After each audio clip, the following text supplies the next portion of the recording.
कल्पना कीजिए कि अगर दुनिया में सिर्फ एक ही रिलीजन होता तो क्या दुनिया ज़्यादा हार्मोनियस होती या फिर विविधता पूरी तरीके से खत्म हो जाती। लेकिन शायद इस सवाल का जवाब हमें थ्योरी में नहीं मगर इतिहास में ज़रूर मिल सकता है। अगर हम देखें, प्राचीन भारत एक ऐसी विलक्षण सभ्यता का उदाहरण पेश करता है जहाँ पर अनिवार्य रूप से कोई इंस्टीट्यूशनल रिलीजन नहीं था। वहाँ पर अलग अलग परंपराएं थी, ट्रेडिशंस थे, जैसे बुद्धिज़्म, जैनिज़्म, वैदिक स्कूल। लेकिन इन सब के बीच एक कॉमन कड़ी थी और वो था उनका धार्मिक संदेश। अगर मैं स्वामी विवेकानंद जी के शब्दों में कहूँ तो वो कहते हैं कि ये सारी परंपराएं एक दूसरे की दुश्मन या विरोधी नहीं थी, ये तो एक ही आध्यात्मिक संस्कृति की अलग अलग अभिव्यक्तियाँ थी। और उन्हें जोड़ने वाला तत्व रिचुअल यूनिफॉर्मिटी यानी कर्मकांड नहीं था, बल्कि उनका एक गहरा संकल्प था जो कि था धर्म। और धर्म केवल पूजा पाठ का तरीका नहीं था, वो एक मोरल और कॉस्मिक ऑर्डर था जो व्यक्ति और समाज दोनों का मार्गदर्शन करता था। अगर हमें उस प्राचीन जीवन शैली को समझना है तो सबसे पहले उसके एजुकेशन सिस्टम को समझना होगा, क्योंकि शिक्षा ही हमें बताती है कि समाज वास्तव में किस चीज़ को सबसे ज़्यादा महत्व देता है, इम्पोर्टेंस देता है। और अगर प्राचीन भारत की बात करें, खासकर फाउंडेशनल स्टेज यानी प्रारंभिक स्तर पर, शिक्षा जो थी उसका उद्देश्य सिर्फ लिटरेसी रेट या स्किल को हासिल करना नहीं था, बल्कि उसका मुख्य उद्देश्य था चरित्र निर्माण करना। स्टूडेंट्स अनुशासन सीखते थे, आत्मसंयम का अभ्यास करते थे, सत्य, सेवा और सामूहिक जीवन जो था उसको अपने व्यक्तित्व में उतारते थे और उसको उनके व्यक्तित्व का हिस्सा बनाया जाता था। इंडियन फिलोसॉफी का ये सिद्धांत रहा है कि मनुष्य को सांसारिक चीज़ों में कम से कम पढ़ना चाहिए और ये उस समय की शिक्षा का मूल मंत्र हुआ करता था। तो क्या इसका मतलब है हम ज़्यादा से ज़्यादा सन्यासी बनाना चाहते थे? नहीं, इसका ये बिल्कुल मतलब नहीं। और हम ये देखेंगे कि ज़्यादातर जो स्टूडेंट्स थे वो बाद में गृहस्थ बने, वो किसान बने, वो एडमिनिस्ट्रेटर बने, वो वैद्य बने। तो शिक्षा का उद्देश्य समाज से भागना नहीं, बल्कि समाज के लिए उपयोगी और गुणवान सदस्य बनाना था। या फिर हम ये कह सकते हैं कि अच्छे और जिम्मेदार नागरिक पैदा करना शिक्षा का मुख्य उद्देश्य था। तो आज की जो मॉडर्न एजुकेशन है वो भी तो यही दावा करती है कि हम जिम्मेदार नागरिक बनाना चाहते हैं।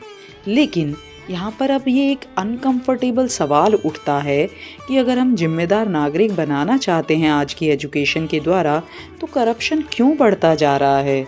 क्यों जो स्वार्थ है वो इतना बढ़ता जा रहा है? क्यों हम गलत को गलत नहीं ठहरा पा रहे? क्यों इनटॉलरेंस इतना बढ़ता जा रहा है? आखिर फिर मिसिंग क्या है? फ़र्क इन्फॉर्मेशन में नहीं है कि भाई आज हमारे पास इन्फॉर्मेशन की कमी है, बल्कि हम कह सकते हैं कि इतिहास में सबसे ज़्यादा इन्फॉर्मेशन आज के इंसान के पास है, लेकिन फ़र्क है इंटीग्रेशन में। तो प्राचीन जो प्रणाली थी वहाँ पर नैतिकता कोई अलग सब्जेक्ट नहीं था जैसे अभी होता है मोरल एजुकेशन, बल्कि वो एनवायरनमेंट का हिस्सा हुआ करता था। चाहे आप राजनीति पढ़ो या व्याकरण, चाहे आप दर्शन पढ़ो या चिकित्सा, नैतिक अनुशासन हमेशा साथ चलता था, वो पार्ट ऑफ लाइफ होता था।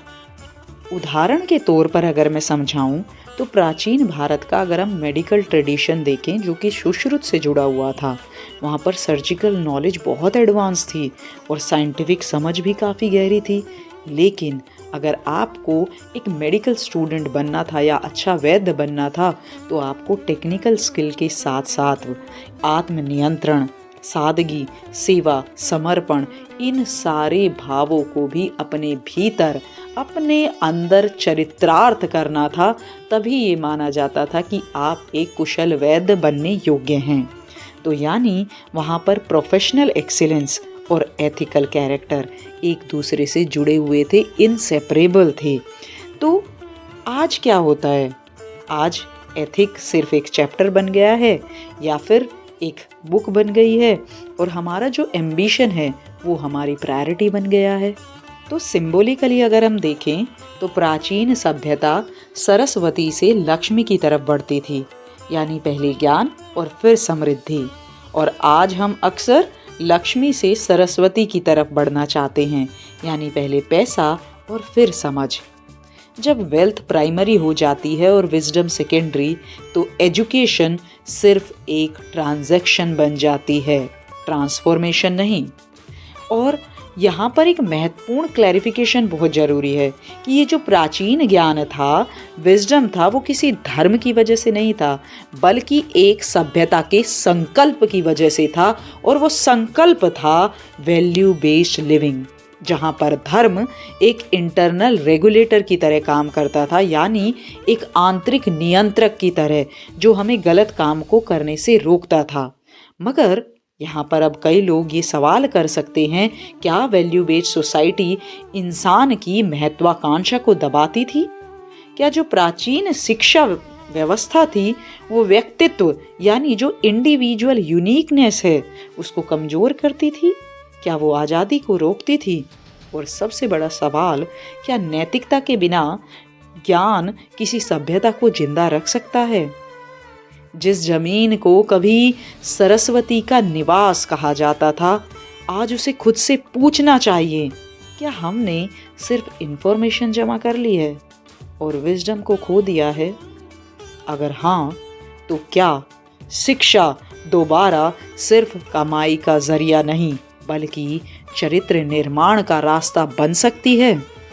आप क्या सोचते हैं कि वैल्यू बेस्ड जो एजुकेशन थी वो ऑप्रेसिव थी या फिर वो एक स्टेबलाइजिंग फोर्स थी? कमेंट में अपना जो पर्सपेक्टिव है वो ज़रूर लिखकर मुझे बताएं। और अगर आप चाहते हैं मैं इस तरह की वीडियोस और बनाऊं तो प्लीज़ चैनल को सब्सक्राइब कीजिए और इस वीडियो को लाइक एंड शेयर करना ना भूलें। धन्यवाद।